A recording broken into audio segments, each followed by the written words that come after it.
Bismillahirrahmanirrahim. Assalamualaikum warahmatullahi wabarakatuh. To my beloved lecturer and to the all audience, greeting to all of you. My name is Ahmad Iskandar bin Arshad, and today I will present to you about the article summary for the report of all crop paddy, cocoa, pepper and pineapple.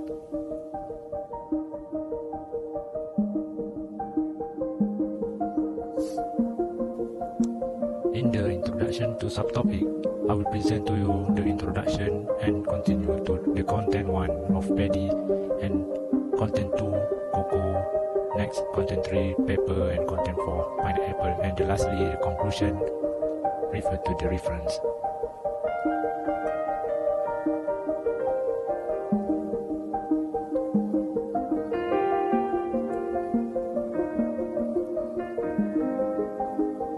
Alhamdulillah for the success in preparing this report, and thank you for all the blessings that have been given to me as his servant.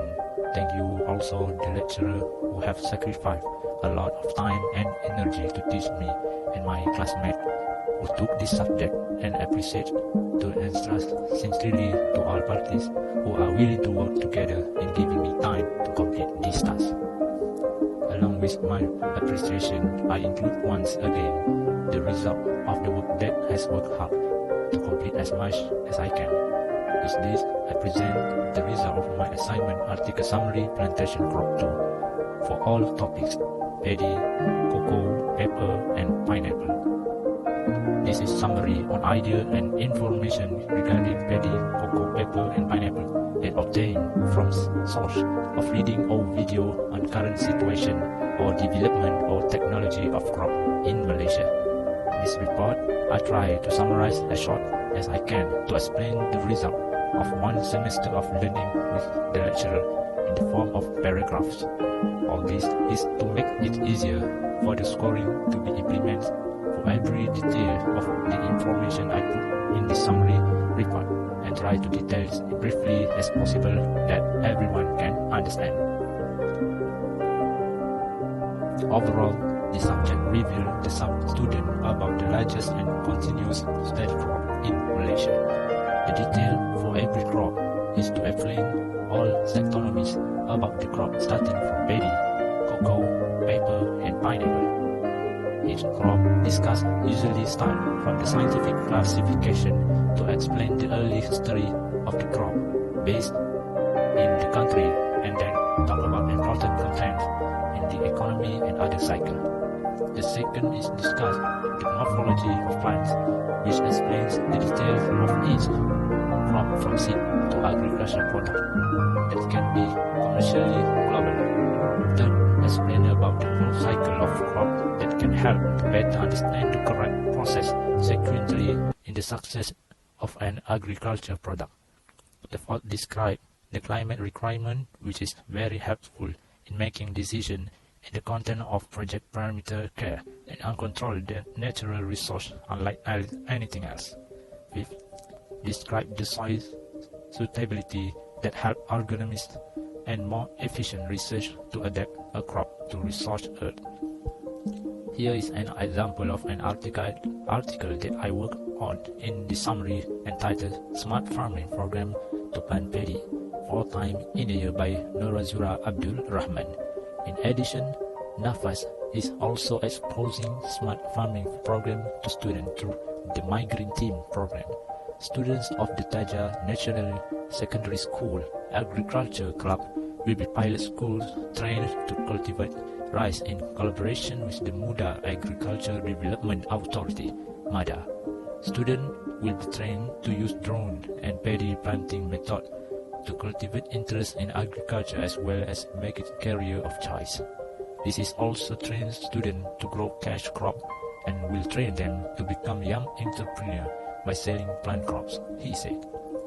Apart from that, there is many interesting facts and effects about the cocoa crop that are discussed in the summary on human life, and then discussed about the pepper crop. Among the latest news that was obtained in the Kota Kinabalu, Sabah, Ministry of Rural Development KPLB will introduce black pepper crop beside durian musangking and pineapple as non-commodity agriculture in the prosperous mini estate area, MESC message, starting this year. Furthermore, in the context of My Metro Business Pineapple Plantation Cultivation in the Powerful Pineapple Production Grant, it is said that various efforts have been implemented and will continue to be designed by the LPNM Young Agropreneur Unit, such as LPNM Young Entrepreneur Program Grant to achieve the goal, thus make the modern pineapple cultivation sector dynamic and progressive. Muhammad Khairul Zamri said the Young Agropreneur Grant GAM from the Ministry of Agriculture and Food Industry was given to young agropreneur aged 18 until 40 years involved to pineapple crop in the form of goods such as agriculture input and plantation equipment. A grant of Rm 4.489 million has been allocated since 2018, involving Rm 1.42 million in 2018. While 2.05 million in 2020, he said, according to him, to date, a total of 234 young pineapple agripreneurs from all over the country have been born, involving 202 participants for the crop sector, while 32 participants for the agro-based industry sector.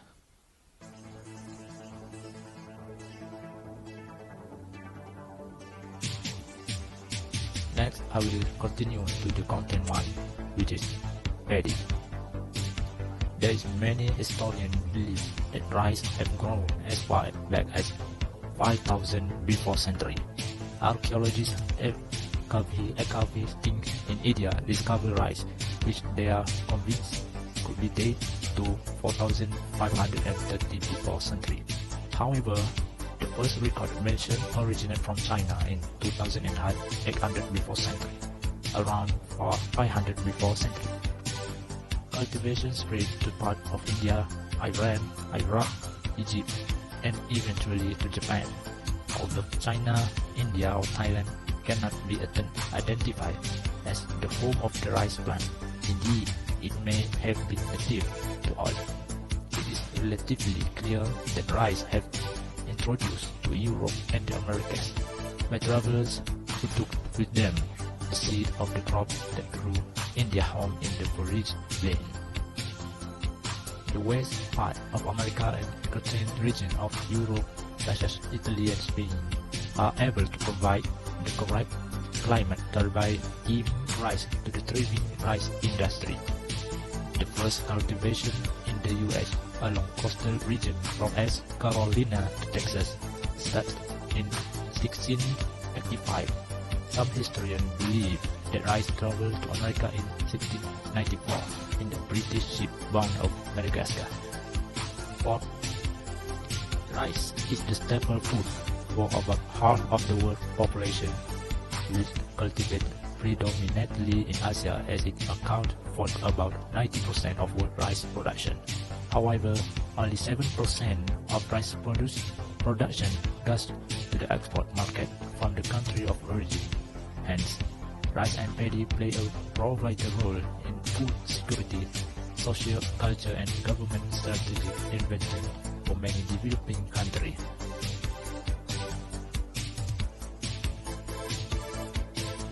Next, in the most part of the world, paddy fields are cultivated on a small scale, except in Australia, United States of America, and several South American countries.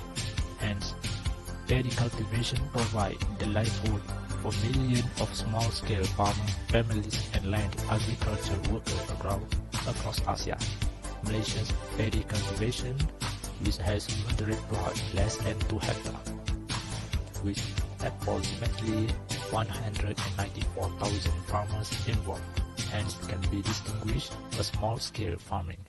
A small parcel of land contribute to low productivity and high production costs. Lacks of economy of scale have placed this nation in the comparative disadvantage. positioned for reaching a 100% self-sufficient level. Next, the paddy in Malaysia is considered the most important crop under the food subsector for two reasons.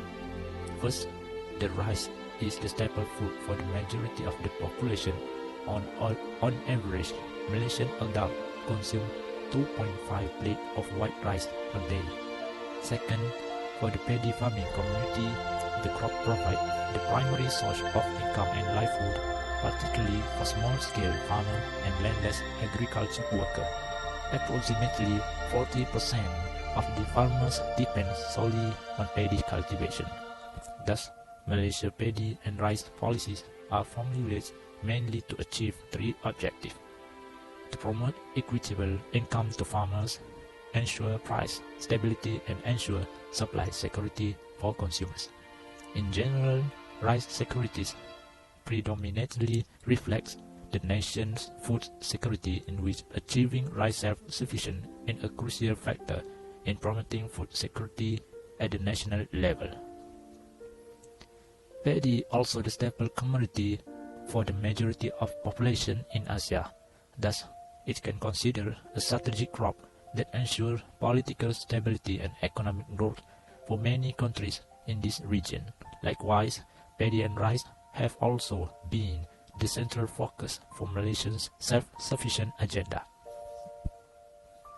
The Malaysian government recognized food security as almost tantamount to rice security, rendering rice production self-sufficient a part of national policy goal. Various security programs were developed after the nation's independence in 1957, whereby multiple strategic intervention has taken place through the setting up of the diverse government institution and policy initiatives. These programs, among others, include paddy stockpile, price control, guarantee minimum price, and stipulating production given target. Nonetheless, with the outbreak of the food crisis in 2008, linked to the fuel crisis and further aggravated by the financial crisis the same year, the food security agenda has become increasingly indispensable. The 2000 food crisis prompted the re-evaluation and reconfiguration of existing and future economic policies that could provide high priority for the development of the agriculture sector, especially the food subsector. Hence, under the 10th Malaysia Plan, the government continued to strengthen the rice sector through various initiatives and strategies, where the key focus was on the improvement of research and development and the development of existing infrastructure to boost rice field beyond the target SSL to 70%. For the Malaysia climate feeder, the climate can be classified as the equator of tropical rainforest or wet, humid tropical climate, and the average daily temperature is relatively uniform. The average annual temperature variability range from 26 degrees to 28 degrees. Due to the small temperature variation, rainfall trends considerably determine seasonal weather change. Such rainfall variation are closely related to the monsoon wind blowing at different times of the year in Peninsular Malaysia. The monsoonal effect is mirrored in the temperature variation over the year, as some months are much wetter than others. Sunlight and rainfall are two key weather variables in a tropical country, while variation in either sunlight or rainfall have significant influence on crop and yield across the season. Moreover, the carbon dioxide per capita emission in Malaysia has risen, and this is predicted that by 2030 they will exceed 15.5 tons per capita, amid significant concern about the potential impact of climate change. The production of CO2 and other greenhouse gases in the lower atmosphere causes climate change, whereby these gases act as a blanket, pull energy into the air as heat, which makes the Earth's surface warmer. Hence, it surprised to learn that studies have predicted the adverse impact of climate change on agriculture productivity in warm tropical and low latitude countries. For Malaysia, the impact of climate change certainly troubling its agriculture sector and especially rice, a staple food for the nation, such as assertion correspond with the correct result of various studies which significant the impact of climate change would significantly affect Malaysian paddy field. The impact of climate change on paddy, looking back at the Green Revolution, which was initiated at the beginning of the 1970s to revitalize the agriculture industry, is seen that this transformation was environmentally unsustainable. Fossil fuel, fertilizer, chemical, intense irrigation, and modern machines adapt to the special circumstances have assisted the Green Revolution in Malaysian rice field intensity. The technological advances made, however, have come a price to pay. They trigger the contamination of groundwater and surface water, degrade land and biodiversity, and intensify chemical usage, result in harmful environment effect. Report that paddy farm in granary area in Malaysia depend on non-renewable fossil-based fuel, forming around 84% of the total energy input. Implicate that over the year, paddy yield in Malaysia have been able to record a slightly increase due to the intensification of the usage of nitrogen fertilizer despite a stagnant harvest area. Next, the first successful non-photoperiodic variety was Mahsuri, was developed from the cross between Japonica and Indica, and it was released in 1965. It was an easy shattering variety suited to manual harvesting, despite its short and medium grain time. It was widely planted because of the excellent eating quality. However, the plants were too tall and prone to lodge. Further, it was susceptible to blast disease. These factors motivate breeders to produce varieties that were shorter and resistant to blast. In the late of 1960 and early in 1970, many crops were made for the improvement of Mahsuri and Ria. Several successful varieties result from this program, including improving Mahsuri, which farmers call by many names such as Apur, Anadara, and Manjanja. Balinja, Mahsuri, and Bahagia were accepted by farmers and were planted twice per year, but they were still prone to lodge since their heads were still too tall at 140 until 150 centimeters. The breeding and selection for shorter plants produce rice variety with culm height of approximately 100 to 115 centimeters. This variety was released to farmers between 1974 and 1990. From 1990 to 2006, selection for semi-dwarf plants was the primary objective. Thus, rice variety released during those years possessed height between 56 and 90 centimeters. This variety showed significant increase in yield, and varieties such as MR84, MR219, MR232, and MR253 show average yield of approximately 6 until 8 tons per hectare.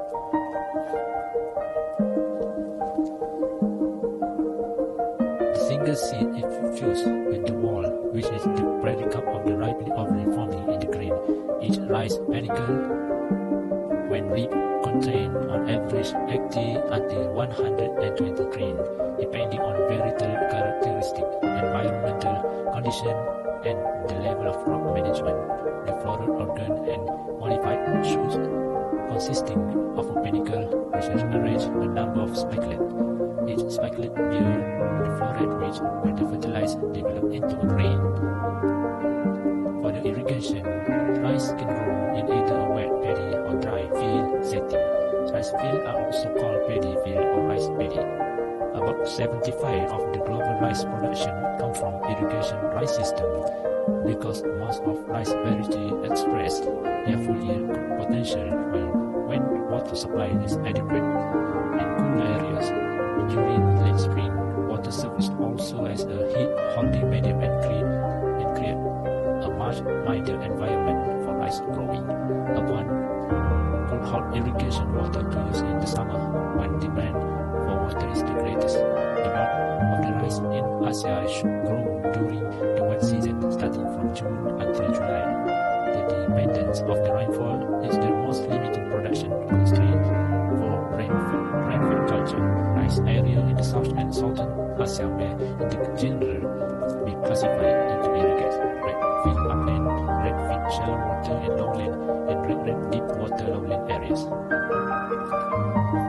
The productivity of well-managed irrigation rice is highest, being in the range of 5 until 8 tons during the wet season and 7 until 10 tons during the dry season if very well managed, but the average of often only the range of 3 until 5 tons per hectare.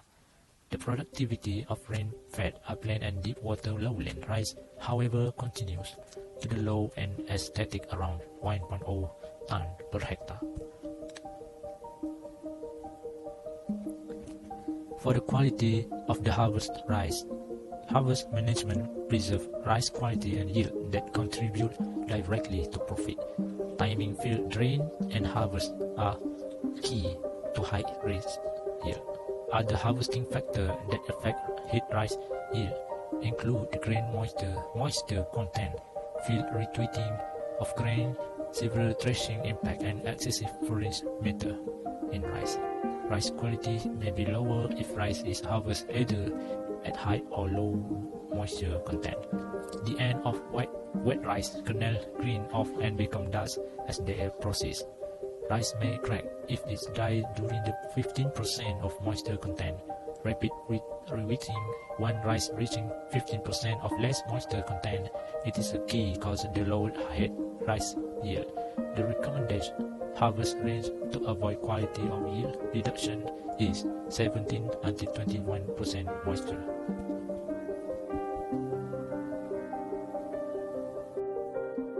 Next, I will continue to the second major crop in Malaysia, cocoa. The history of cocoa in Malaysia. Malaysia has been growing cocoa for more than 2 centuries. The first record pod was found in a garden in Malacca in 1778. The fruit is believed to have been brought to the shore via Sri Lanka, then called Ceylon, in 1770. Those Sri Lanka food were likely themselves from Brazil originally. The Portuguese and the Dutch had built up the city of Malacca. At the time, until the war with the Netherlands allowed the Malay people to take it back. During the next century and a half of British rule, Malaysia would come to be a world power in cacao production, remaining in the top 10 producer for decades.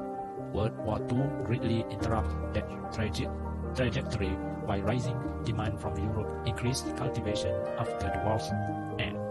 This was especially impactful in the region of Sabah and Sarawak in Malaysian Borneo.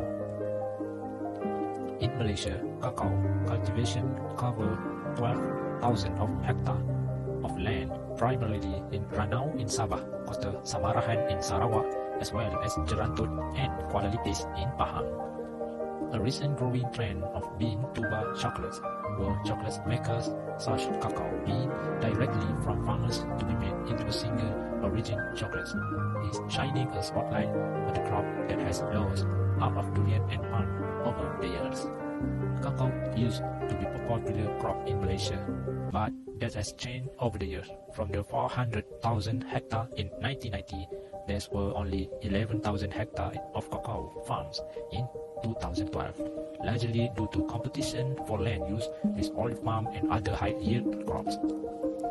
Fermentation takes 6 days and drying takes another day depending on the weather. That's good over 12 days span is labor intensive and not what the most farmers want to do. The cacao sector plays a very important role in Malaysia's economy. It contributes Rm 1.5 billion of the country's gross domestic product last year, an increase of 4.6% compared to 1.38 billion in 2017. Cacao processing is now a biggest industry, with Malaysia importing much more cacao than its exports. There are still large pockets of cacao growing across the country, mostly of Malaysian Borneo, but it's dying industry. To judge its future in the face of competition crops, it is important to understand Malaysian consumption habit as well. There's divide between Eastern and Western Malaysia. That goes beyond the physical. It is like stepping into a different country when you travel between the two of country. During the decade of decline in Malaysia, cacao production has increased in neighboring Indonesia, with potential of larger production in nearby Cambodia and Myanmar. Cacao always goes to the more cheap place, say 80 kg of Bonantera chocolate. Nobody wants farmer to abandon a crop with so much history and generationally knowledge. Not to mention relative less environment impact, but this is happening. The only place to cultivation picking up is where there is chocolate maker working directly with farmer to bring quality up to a global high standard. Far in the future, if all goes well in Bonantera, will be able to do for Malaysia. According to the World Cacao Foundation 2014, people around the world, predominantly in Europe and the United States, consume more than 3 million tons of cacao bean in a year. Cornell University in 2007 reported that chocolate is a substance prepared from the fruit of the Theobroma cacao, a tropical tree which means food for God in Greek. Theobroma cacao trees are native to the Amazon and Orinoco River basin in South America. As the popularity of cacao chocolate spreads, growers establish plantations in other regions such as West Africa and Southern Africa. Today, Ghana, Nigeria, Indonesia, and Brazil account for 79% of the world cacao production. It is a long process to produce chocolate, and there are benefits as well as effects of this vast production. Cacao trees bear fruit that are about the same size and shape of papaya. These bumpy, lumpy berries of pod are full of the 50 sour seed or bean covered with white pulp. Cacao seeds are harvested by hand because machine could injure the tree.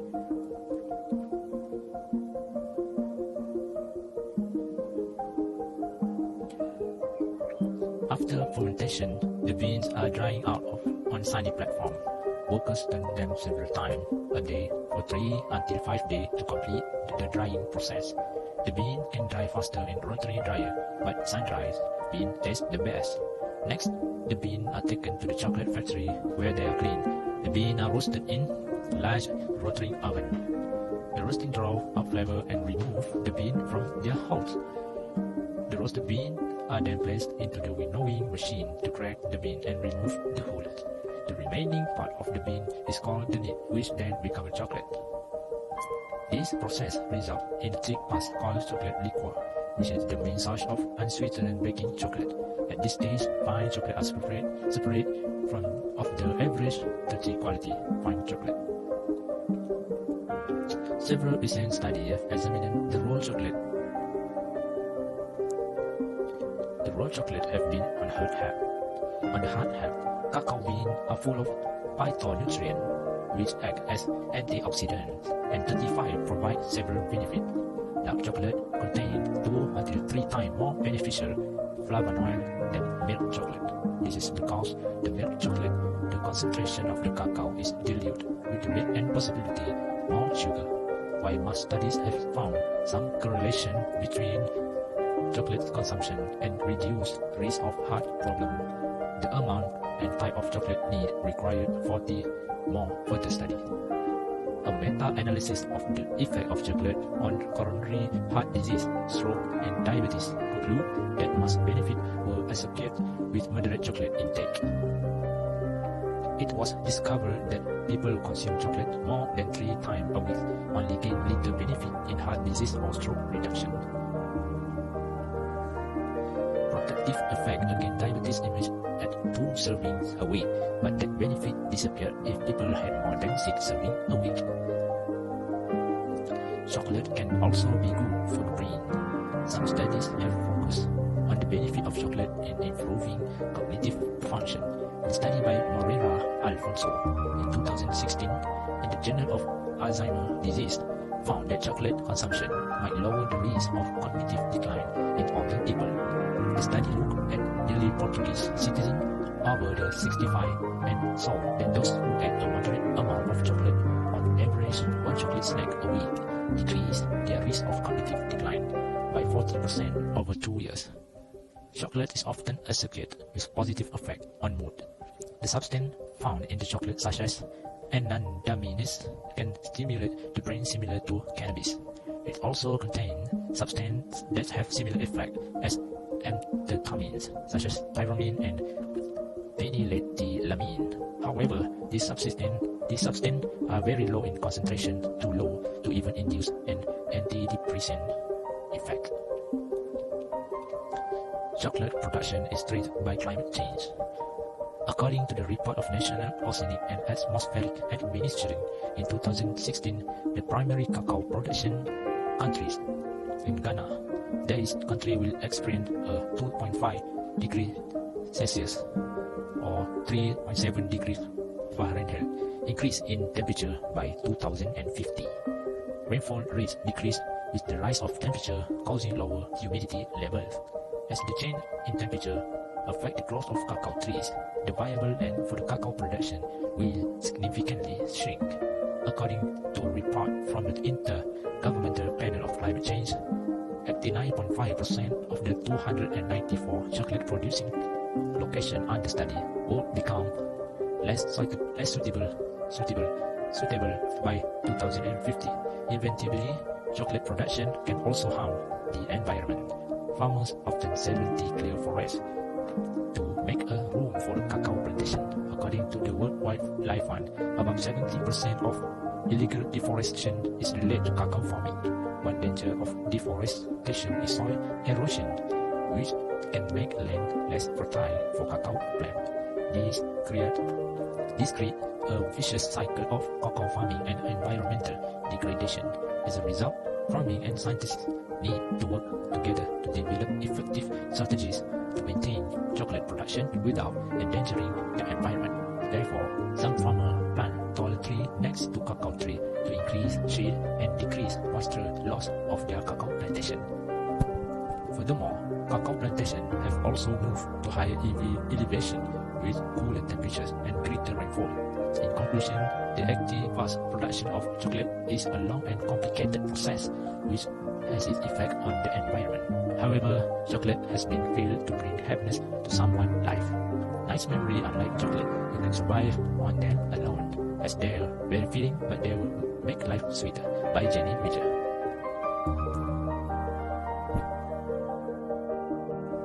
Next, I will explain to you the best of crop in Malaysia. Number 3, pepper. The black pepper or pepper negro is a plant known by the word commodity as a flowering ingredient and sauce. Originally from southern West India, it has been cultivated in Sarawak since 1856, where it is widely cultivated around the 1690. Malaysia ranks 5th in the world pepper after Vietnam, India, Indonesia, and Brazil. It is not easy to grow black pepper to produce good quality and a great fruit. Black pepper is still one of the important cash crops as a source of income for about 67,000 residents, especially in the interior of Sarawak.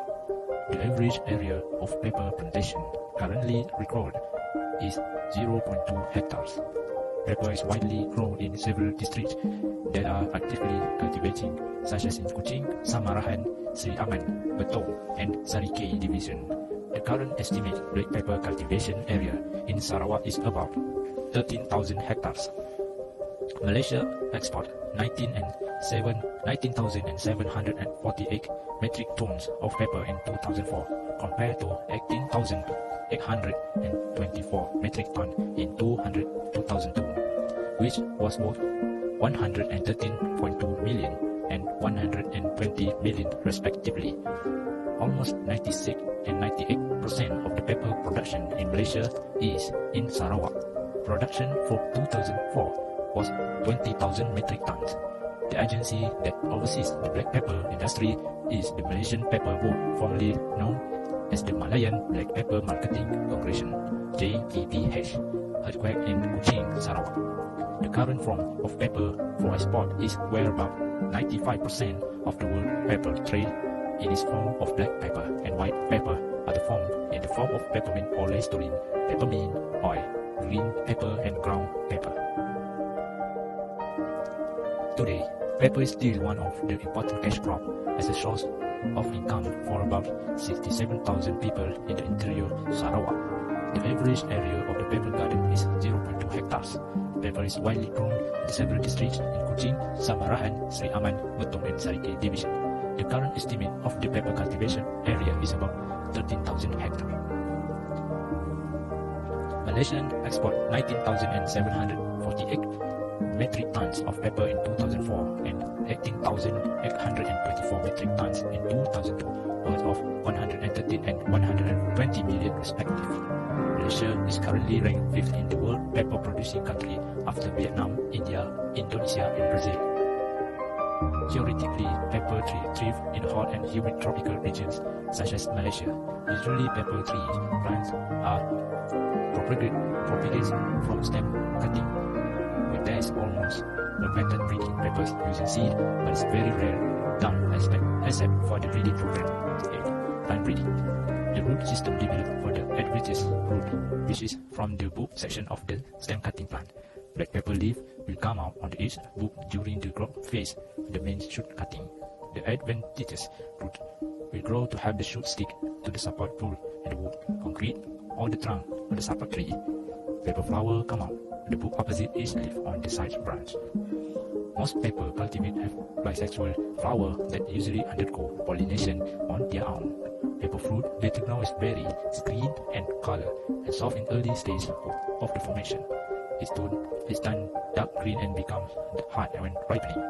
Then the outer skin, which is exocarp, is bright yellow and red, becomes soft when ripening. Each paper berry contains a single seed covered with fruit, exocarp. Black pepper consists of whole berries that have been dried, while white pepper is peppercorn. The author found that the spicy taste of pepper is due to the presence of the alkaloid of piperine, capsaicin and piperidine, while the essential oil produces the aroma of pepper. Both compound from oleoresin, which can obtain through the salt extraction process. Pepper spiciness is also influenced by the variety and environment of pepper cultivation.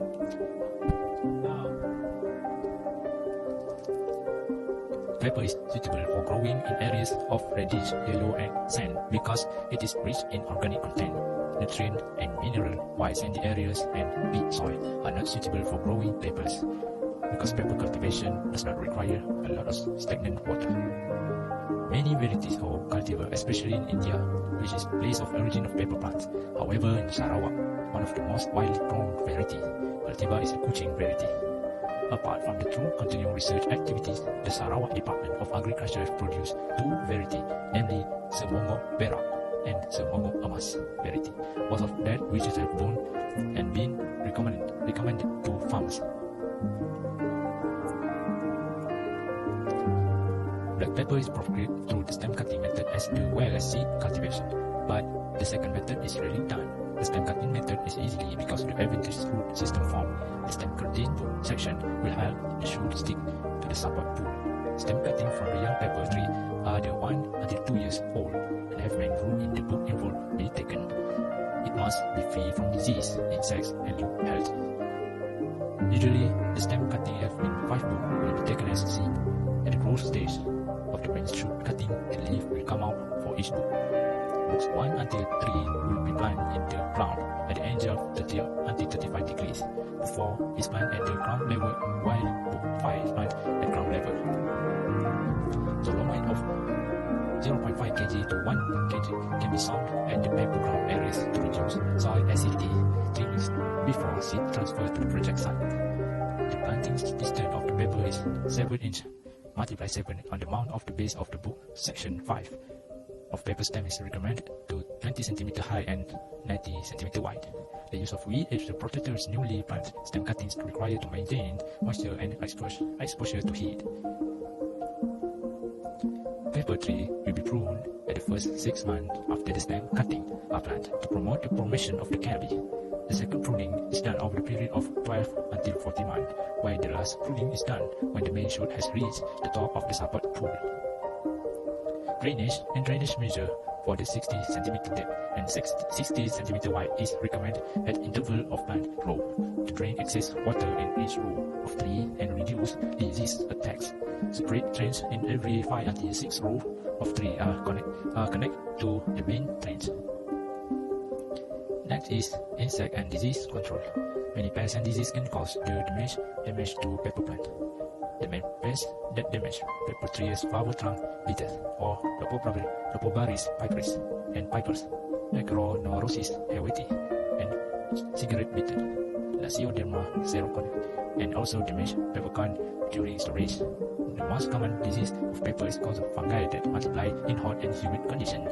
Disease caused by pepper ground are root to disease, Phytophthora capici and black fruit disease, Galactotrichum capici, C. piperis and C.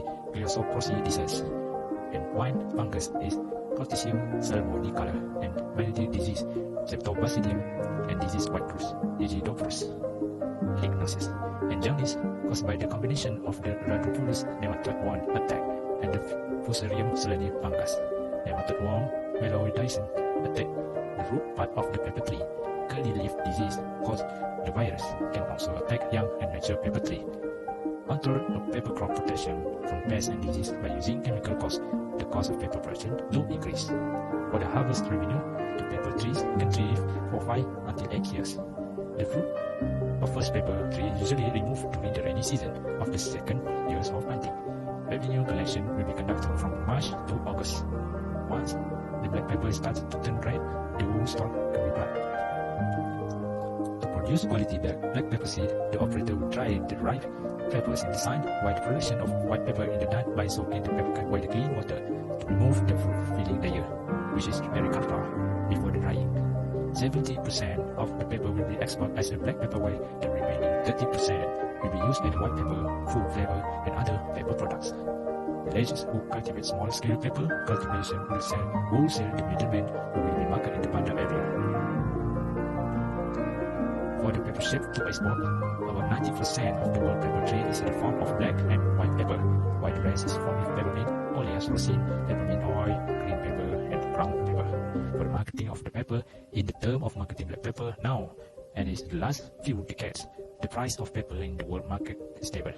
About 70% of Sarawak-produced pepper are exported in the form of black pepper, and the rest are white pepper, pickled pepper, value-added pepper, and other pepper products. In rural areas, farmers sell their pepper product to traders in the village, who then sell it to the trader in the city.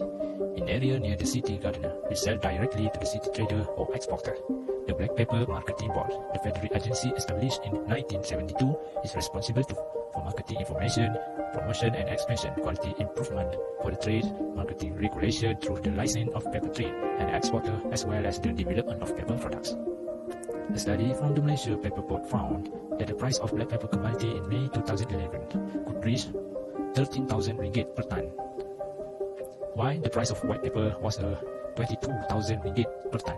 High yield can be generated with a good crop care and management. For the lastly, the popular crop in Malaysia, number 4, pineapple. The pineapple, or Ananas commosus, is a plant that produces fruit from the Bromeliaceae family and now is important to commodity. Currently, there is 12 varieties of pineapple that have been registered in Malaysia through the Department of Agriculture, which is suitable for commercial. The latest list of the newly released Keningau Diamond variety is Keningau Diamond pineapple that has been produced by renowned entrepreneur Prof. Anjung Datuk Yap Yung Fok at Ladang Bomboy, Keningau is the latest national pineapple variety. In the list have been registered pineapple namely AC1 Maurice, AC2 Sarawak, AC3 Gandul, AC4 Mazepin, AC5 Josephine, AC6 Yankee, AC7 Morris Gajah, AC8 N36, AC9 MD2, AC10 View of Sunset, and AC11 Honey.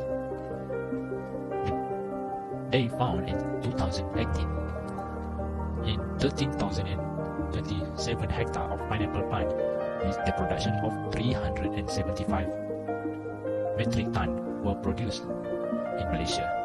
Pineapple plants are widely grown in the state of Johor, Pahang, Selangor, Kelantan, and Penang apart from Sarawak and Sabah. Pineapple are grown from the sucker, grass, and other suitable seedling method, except it's not recommended to use tissue culture seed for all types of hybrid pineapple, including MD2 pineapple. In the past, pineapple cultivation was to be canned or made into the juice for cooking, but now the cultivation is mostly focused on fresh pineapple for the domestic and export market. Pineapple are suitable for planting in peat and mineral soil with proper management. Apart from having good demand in the market, now industry and pineapple cultivation also belong to the group of crops that can withstand drought conditions. The climate for optimal growth for pineapple crop is at a temperature around 30 degrees with a rainfall of 1,250 mm per year. The growth rate of pineapple depends on the soil moisture, and the tree usually grows as high as 50 until 150 cm. The dry soil can inhibit the growth of pineapple, while the wet soil can cause fungal and fruit infection to rotten tree base. It is important to see the control and management of water and weed control to ensure the good growth. Pineapple is grown in some countries as an important commodity because apart from Malaysia, it is also commercial in the Philippines, Indonesia, Thailand, Southern Africa, Brazil, Hawaii, Ivory Coast, Kenya, Mexico, Puerto Rico, and Taipei. In Malaysia, pineapple are widely grown in the state of Johor, Selangor, Kelantan, and Penang. Among the pineapple varieties recommended for planting are Sarawak, Gandul, Mauritius or Morris, N36 and Josephine. There are three groups of pineapple cultivars grown in Malaysia, namely Cayenne, Spanish, and Queen group. Firstly, Mazepin. The Mazepin comes from the pineapple group Manzana, which is a type of fruit that is characteristic of non-thorny leaf or piping leaf. It was developed and named in 73-50 by the Pineapple Research Institute in Hawaii, which is closed in 1975. Mazepin is complex hybrid derived from the cross between Cayenne, Perolera, Pernambuca, Spanish, and Queen cultivar. In Malaysia, it was introduced at Mardi Pontian through a germplasma exchange program with the Marochi Horticulture Research Station, Australia in March 1993. Two suckers from each of the 5 piping leaf hybrids were introduced, and after passing quarantine, they were planted in Mardi Pontian for observation and research. In late 1994, 3 hybrids named 53 until 116. The Mazepin was selected in the first generation evaluation. This selection hybrid is progressed using leaf budding and watering techniques. In 1969, a total of 50 trees from each hybrid of the second generation assessment were planted in the progeny line for further evaluation. After harvesting, grapes and stalks were used as plant material for experimental plant in Pontian in 1999. Overall, the 73-50 hybrid Mazepin was the best compared to other hybrids as well as local cultivar. The features of Mazepin are as follows. For the fruit feeder, the cylindrical fruit are square inside. There is thin skin, has a high turnover rate. For the medium in size and weight, about 1.8 kg. The content are golden yellow and the high sugar content over the 16% and the low acid content for 0.58%. It was taste sweet and delicious and suitable as a dessert. Then the Mazepin pineapple processing product. Product can be produced as canned product, wet product, ring product, and semi-dry products. Canned products such as pineapple in syrup, pineapple in pineapple juice, pineapple juice and pineapple juice drink. Suitable can or bottle without sugar as clear pineapple juice together or without carbon dioxide. Production of pineapple juice powder using a liquid bed drying technology or spray drying in container. Crushed pineapple can be made into cured cherry pineapple sauce, sweet pineapple sauce, jam and filling, snack, jelly and dry pineapple processor. Next is Morris. The Morris and the Sarawak are the two main varieties of fresh pineapple grown at this time. Both of these pineapple varieties have their respective disadvantages. Morris pineapple is small, golden in color, relatively dry, crunchy, and has high sugar content. However, for this type of pineapple, the fruit shrink at the end and the leaves are thorny, and this complicates the management out of its production. That is Sarawak. At the Sarawak pineapple, the fruit is large, has a pale fresh, not crunchy and juicy. Sarawak variety also facing flowering problem that is too shady, especially in deep areas. Both variety, Morris and Sarawak, are also susceptible to symptoms of black heart disorder due to storage at low temperature. Pineapple on oil pineapple. The given name by Sarawak Department of Agriculture to the popular pineapple named pineapple mocha and dalat, and also pineapple pada of the state of Sarawak. Next is Josephine. This is varieties so much better from the Morris and Sarawak. Resistant to black cause symptoms. It therefore has potential to export market via sea transport using air conditioner containers. Apart from this, pineapple is too also sweeter, crispy and dry, suitable for fresh dishes. Based on the selection system, this pineapple is known as A25 until A34, but its commercial name is Josephine, which stands for the Johor female parent, Sarawak, Poland, and pineapple English for pineapple. The pineapple fruit mature index. Generally, the stage of maturation of pineapple can be determined by looking at the change in skin color, eye cuttings, and the calculation of the day from the day of planting of the administering of hormone for the flower induction. For harvesting, counting the days after hormone giving is if often usable fiber. Morris and Josephine pineapple, for example, can be picked 125 and 120 days after hormone administration, respectively. The ripening period for Gandul pineapple is 15 until 16 months, while Mas Merah pineapple takes 17 until 18 months. However, this maturity date is used as a guide only, as the maturity of the pineapple can be also influenced by the weather. Pineapple usually ripen yearly when the final stage of fruit growth occurs during the rainy season. The pineapple are harvested by cutting the stem with the machete.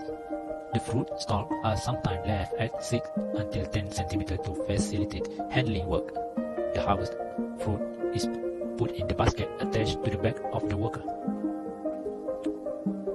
For the feeder of flowering and fertilization, a disposal reaction with influenza material is very good for 90 until 100%. Yearly fruiting from flower induction to flower bud stage take 30 days. From the flower induction to fruit picking will take 127 days. For the climate and soil, pineapple are suitable for growing in areas with hot weather, between 24 degrees until 30 degrees Celsius. The required rainfall is 100 until 150 cm per year, and the distribution is even. Pineapple can live in most soil type and thrive in peat soil between pH 4.5 until 6. Perfect drainage is required if the soil is always moist and too sour. Pineapple is suitable for planting in low-lying and flat soil. For the land preparation, the soil needs to be clear of brush and plow before planting with soil. Soil should be whitewashed if its pH is too low, below pH 4.5. For the culture practice, the plant material usually consists of turf and suckers. Planting distance of 90 cm multiply 60 cm multiply 30 cm for 2 twin rows, with the main tree planted planting system is recommended for uniform yield and fruit quality.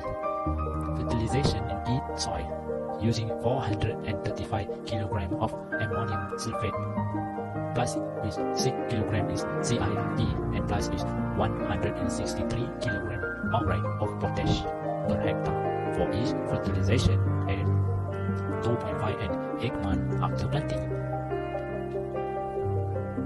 While in mineral soil, NPK or 15/15 fertilizer of 860 kg per hectare each time for 2 until 5 months after planting, and at the same rate at the 8 months after planting is recommended.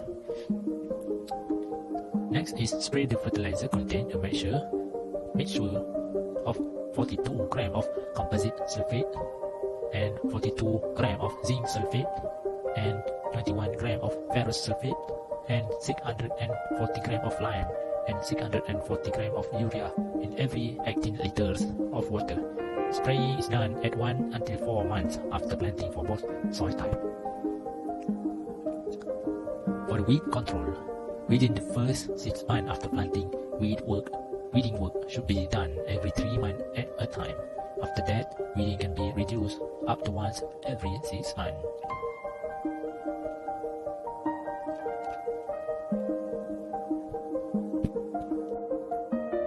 In a conclusion, all the crops discussed above are important to me for understand the meaning of making a successful crop like other farmers. Here I will include a summary for the entire article discussed in the form of the summary that I compiled. Let's explain the early history of paddy in Malaysia and its introduction, describe its type and as a semi-aquatic animal plant, which can grow in the side range of water, soil regimen, and ground in more than 100 countries. In addition, paddy also get a high attention by the highest authority mandated by government such as Department of Agriculture, DOA, Malaysia Agriculture Research and Development Institute, MARDI, Farmers Organization Authority, LPP, and a lot of support agencies such as MADA, CADA, PBLS, AYADA, and BERNAS. Next, discussion of morphology the plant, which describe the detail of vegetative and reproductive of paddy. Third, enter into the discussion of paddy growth cycle or stage that provide 3 phases in the paddy growth and development, such as vegetative phase and dismantle nursery stage and recovery and tillering stage in it. Also reproductive phase and finally ripening phase. Explain about the climate requirement, which is very helpful to classify all symptoms caused by low temperature like pure germination and others. Fifth, the discussion about the soil suitability of paddy, such as heavy clay to clay and sandy clay, and the stimulation of soil have several effects to rice growth like organic acid decompose. 6. Divide paddy into groups is characteristic like commonly indica, japonica, and javanica, and do not forget to describe variety of paddy in Malaysia like traditional variety and new variety like MR84, MR155, MR232, and others more. Then on the second crop, cocoa, also taught a lot as the same as paddy in various aspects with the different descriptions, starting from recounting the historical origin of the cocoa industry from the worldwide since 19th century until the world production of cacao increased to 3.7 million metric tons per year, with 72% from Africa countries, and commonly used to produce chocolate, beverage, and non-food products. The third one explains the soil suitability of cacao, like can cultivate in wide range of soil variety and must have a soil pH range in between 6.0 until 7.3. Next, discussion about many clone and variety of the cacao. This is very interesting because in order to differentiate between the native varieties of cacao and the new varieties, the native cacao called Criollo, while the new cacao was called Forastero and Trinitarian. These three types have a very different characteristic, and many clone varieties are cultivated. Next, on the third crop, which is pepper, which is came from the hillside of Ghat, Bharat and Coast Malabar in western India.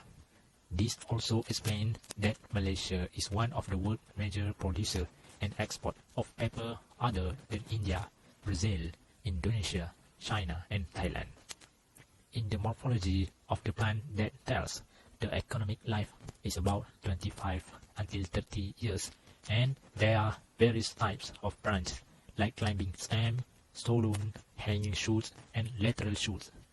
The third explains about the climatic requirement of this crop, like cannot withstand to drought conditions. There is more than 2 months. Because of the shallow root system suitable to warm and wet tropical climate, the varieties that are well known as Kuching, Semongok Emas, Semongok Aman, Semongok Perak, Belatung, Dijambi, Bangka, Karimunda.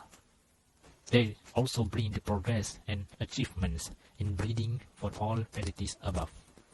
Among the current issues discussed are Kadamayan State Assemblyman Adun say there is a message area suitable for black pepper crop and the some of not suitable. In this regard, downstream black pepper entrepreneurs in Sabah need to reseize the opportunity to apply in terms of rural entrepreneurship, building or related machine and product development. Regarding the program, it is good program to develop rural entrepreneurs based on black pepper products. But personally, what I see in my own area, the total crop area and the number of participants of smallholders more than that, because some starting planting on the small scale every year. Plus, working with government agencies. Every year, there are two working to pepper entrepreneurs in the district. From the garden level until the entrepreneur or garden manage to produce their own products. So far, about 500 plus members throughout Sabah with a crop area of more than 50 hectares, among them in Kaninau, Tambunan, Ranau, Kota Belud, Tuaran, Kota Marudu, Kudat, Lahad Datu, and Tawau. That's all for the summary report of the article in my presentation. Thank you, audience, and goodbye. Assalamualaikum.